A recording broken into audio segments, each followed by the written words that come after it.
I'm spending some time in the sun with the bearded ladies, and I thought I'd ask you a little bit about, first of all, how did you come up with an idea like Gamocracy? The idea of Gamocracy came because we've been doing community projects on the internet a lot before we started our gaming company, and they always fall apart because nobody really wants to do the real work. You know, there's a lot of fun in game development, but there's also a big part of real hard work that needs to be done. And so we wanted to, be able to actually do this and pay back a little bit of all the community enthusiasm by doing the hard work and hopefully getting some love back from the community. And it seemed to have worked. Yeah. So could you tell us a little bit about the framework that you're doing here with Gamocracy and what kind of help you are looking for from the community? Well, it's fairly well structured actually. We post on Sony forums instructions every week what we're looking for and how we would like the community presented. They sit down and whip something up that's along those lines. Then Sony will have a look at that. We will have a look at it, and then we present the final candidates, and the players then can choose which one is the best and will actually end up in the game. Yeah, as far as what we're looking for is for them to broaden the box for us. We always want to step outside the box, if preferably, and of course with all the community's ideas from all over the world, that's going to broaden the box. It's going to be bigger, and it turned out it was with the first week, for instance, it was a lot of very unique ideas, stuff like that. So that's what we're looking for. I mean, we have our box, and we manage to step outside of it every once in a while, but with the whole world contributing, that's going to be a lot more. So can you tell us a little bit about the concept that got chosen by the community and what's going to happen now? Yeah, sure. First of all, I think we would like to thank everybody that didn't get chosen because we had great contributions. And the one that did win in the end was actually translated by us an hour before we posted the 5 final candidates. We thought we had the 5, and then there was an Italian one that we had missed. So we translated it, and it turned out it was about an alien that comes with an alien fleet that invades Earth, and he doesn't want to destroy the humans and enslave them like the rest of the alien fleet does. So he runs off and tries to find his freedom on Earth. And the reason we picked it for the 5 final candidates was that it had an incredible gameplay with the hero called H7, who can throw his head to achieve different things on the levels.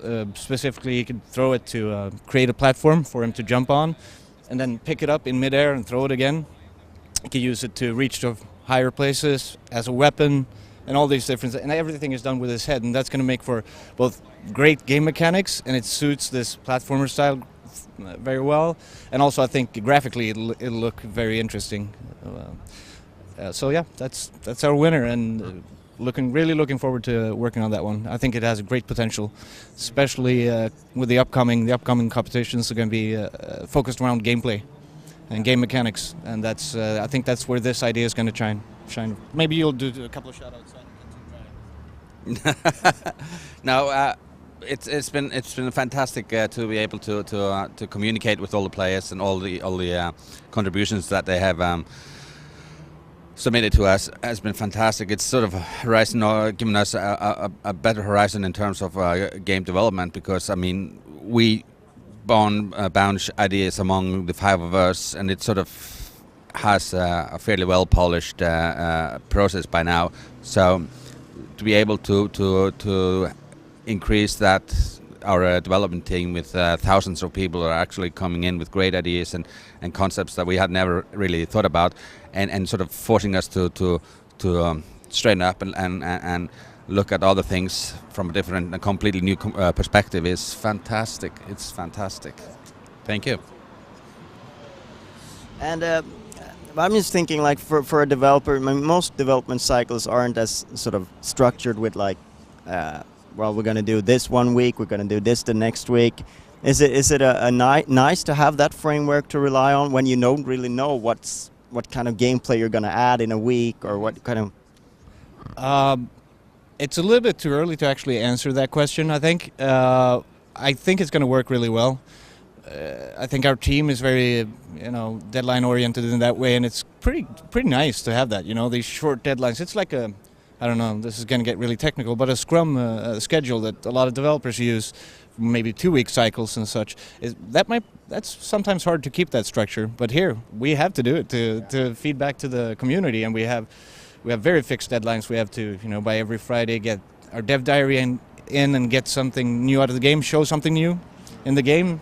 This week you're going to probably be able to see a little bit of the hero, for instance, running around and show off some of the game mechanics and how he's progressing in the game. All that, I think that's going to work out great for us, actually. So I guess at this point we're so early in this whole project that we don't really know where it's headed.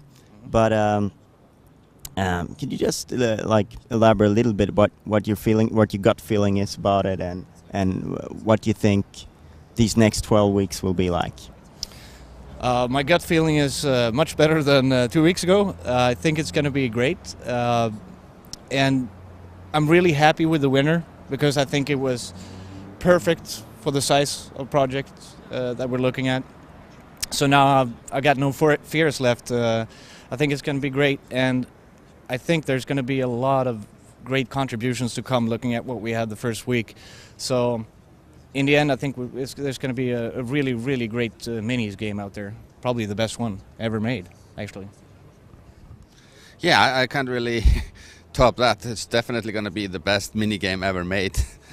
Well, we're going to do our best, but what's the most important for us is to have fun in the process, because we are in this business for one reason, and that's to enjoy ourselves. And I guess anything that's approaching democracy and letting everyone take part of it is a positive thing, and something that's really been big in gaming lately, and with the mod scene and things, and it's nice to see it coming to console, and perhaps being even more liberating, because the people who designed this don't really need any prior knowledge to be able to contribute. Yeah, I think that was the main idea, to bring in. I mean, I love doing levels and modding stuff, but it takes a lot of time, and with the games becoming more complicated, look at Little Big Planet, for instance. It has an awesome editor and lots of maps being made, but it's a few people actually making them. I mean, it does take time. You do need a lot of knowledge, and this brings it back a little bit to how it was in the early games of game development, that you didn't really need to know that much.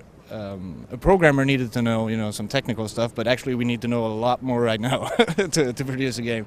And I think that's nice, being able to bring him, because there are a lot of creative minds, of course, all around the world. Everybody's looking to be a game designer, I think, and there are very few open spots actually for that. Hopefully we'll be able to do this again. I hope it's going to be a success, so that we can, take the next step. Hopefully we will make some mistakes this time around and try and polish those away for the next time, and hopefully even make a real PS3 game one day using this procedure. All right, thank you very much for your time, both of you, and the best of luck. Cheers.